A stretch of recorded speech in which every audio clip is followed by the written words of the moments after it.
홈팀 베로나는 최근 3-5-2 전형으로 중원 장악을 노리고 있다. 지오바네는 전방에서 제공권과 포스트 플레이로 세컨드 볼을 연결하며 팀 공격의 기점을 책임진다. 브라다리치는 좌측 윙백으로 오버래핑과 크로스를 꾸준히 시도하며 활동량으로 상대를 흔든다. 세르다르는 중원에서 템포 조율과 압박을 동시에 수행해 공격 전환의 속도를 높인다.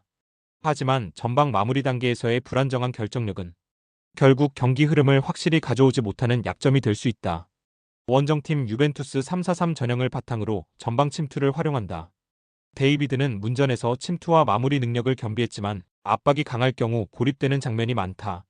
일디즈는 개인 돌파와 연계에 강점을 보이나 체력이 떨어질 때 기동력이 확연히 줄어든다. 로카텔리는 수비와 빌드업에서 중심축 역할을 하지만 주중 일정으로 피로 누적이 뚜렷하다. 그래서 경기 후반으로 갈수록 압박 강도가 약화되며 중원 간격이 벌어지는 불안 요소를 안고 있다. 경기 초반에는 베로나가 체력 우위를 앞세워 중원 압박과 측면 돌파로 흐름을 가져온다. 그러나 유벤투스는 개개인의 전술 경험과 순간적인 침투로 반격을 시도한다. 브라다리치의 오버래핑과 세르다르의 템포 조율이 살아날 경우 베로나가 찬스를 잡지만 마무리에서 집중력이 흔들린다. 반면 유벤투스는 데이비드와 일디즈의 움직임으로 기회를 엮어내지만 후반부 체력 저하가 발목을 잡는다. 후반으로 갈수록 양팀 모두 체력적 한계와 집중력 저하가 겹치며 공격 전개는 매끄럽지 못하다. 결국 양팀의 강점과 약점이 서로 상쇄되며 경기는 균형 상태에서 마무리될 가능성이 높다. 홈팀 맨유는 최근 경기에서 3백을 활용했지만 하프 스페이스 커버가 불안정했다. 포메이션 3-4-3 쿠냐는 폭발적인 스프린트와 개인 돌파로 상대 수비를 흔든다. 마운트는 이선 침투와 활동량은 뛰어나지만 압박이 강해지면 볼 간수가 흔들린다. 브루노 페르난데스는 창의적 패스와 중거리 슈팅으로 경기 템포를 바꾼다. 그러나 강한 압박 속에서는 결정적 패스 정확도가 급격히 떨어진다. 결국 중앙 탈압박 능력과 수비 집중력이 흔들리면 약점이 크게 노출된다. 원정팀 첼시 최근 경기에서 측면과 중앙을 잇는 대각선 공격 루트가 매끄럽게 작동했다. 포메이션 4-2-3-1 델랍은 문전에서 제공권과 움직임으로 꾸준히 득점을 노린다. 네투는 폭발적인 스피드와 대각선 침투로 수비 라인을 지속적으로 흔든다. 주앙 페드로는 메잘라처럼 중앙에서 측면으로 파고들며 공격 루트를 확장한다. 이들의 결합은 맨유 3백이 가장 버거워하는 장면을 꾸준히 만든다. 후반 체력적 부담이 적어 날카로운 스피드를 끝까지 유지한다. 맨유는 쿠냐와 브루노를 앞세워 빠른 전환을 노린다. 그러나 압박에 밀리면 빌드업 자체가 무너진다. 첼시는 네투와 주앙 페드로의 침투로 맨유 수비를 집요하게 흔든다. 그래서 델랍이 박스 안에서 마무리 기회를 꾸준히 얻는다. 반면에 맨유는 3백 구조적 한계로 하프 스페이스가 쉽게 열릴 수 있다. 때문에 첼시는 중앙 측면을 오가는 전개에서 확실히 우위를 보인다. 후반 체력 싸움에서도 첼시의 템포 유지가 강점으로 작용한다. 결국 경기 균형은 첼시 쪽으로 기운다. 홈팀 알라베스는 최근 홈에서는 강한 압박과 빠른 템포로 상대를 흔들며 주도권을 잡는 데 성공해왔다. 포메이션은 4-4-2이며 토니 마르티네스는 제공권과 순간적인 슈팅 전환으로 박스 안에서 존재감을 드러낸다. 존 구리디는 전방향 시야와 킬패스로 공격의 연결 고리 역할을 하며 압박 전환에서도 빛난다.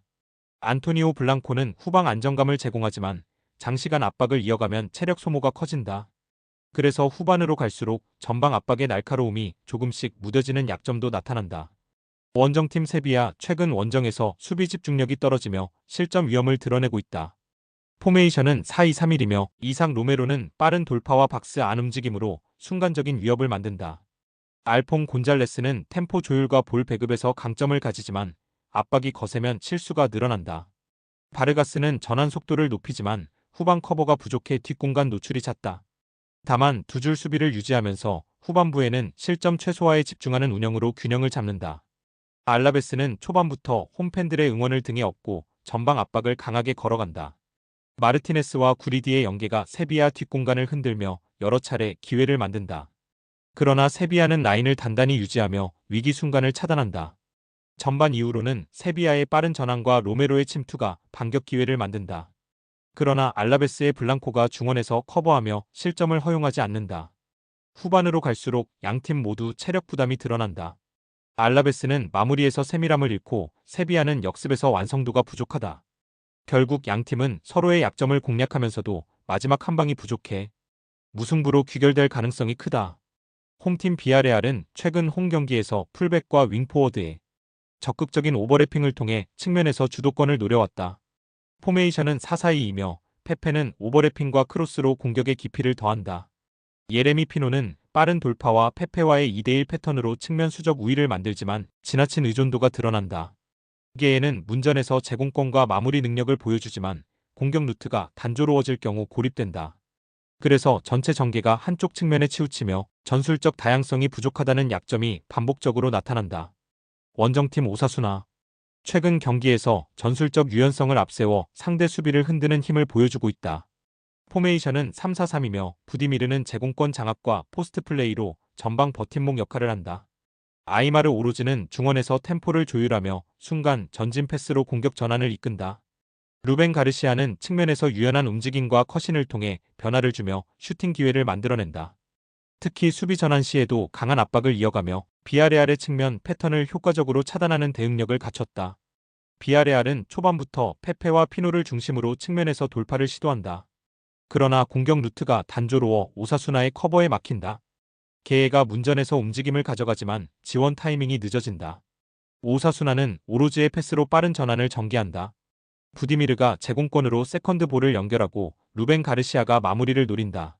그래서 전개가 단조로운 비아레알과 달리 오사수나는 다양한 루트로 압박을 벗겨낸다. 후반으로 갈수록 비아레알은 수적 우위를 살리지 못하고 체력 저하가 겹친다. 결국 날카로운 역습 완성도에서 오사수나가 승부를 가져간다.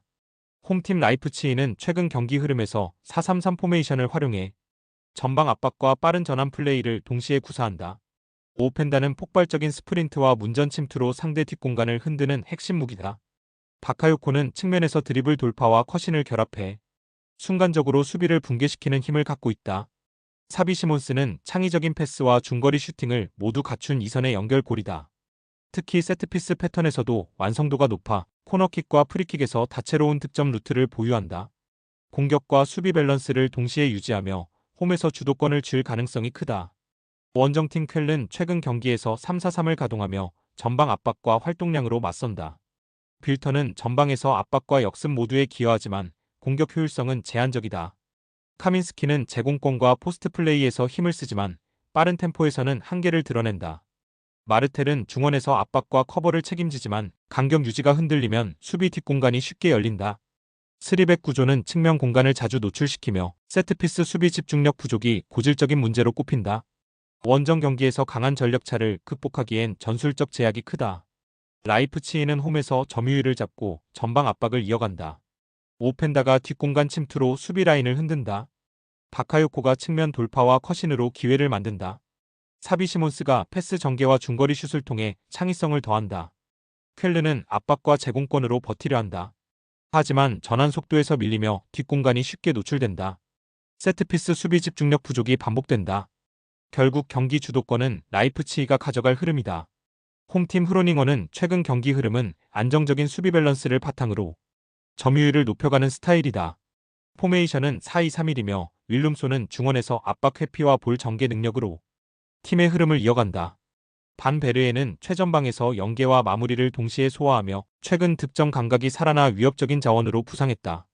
타하는 빠른 측면 침투와 크로스로 뒷공간을 공략하며 반 베르엔과의 호흡에서 날카로움이 극대화된다.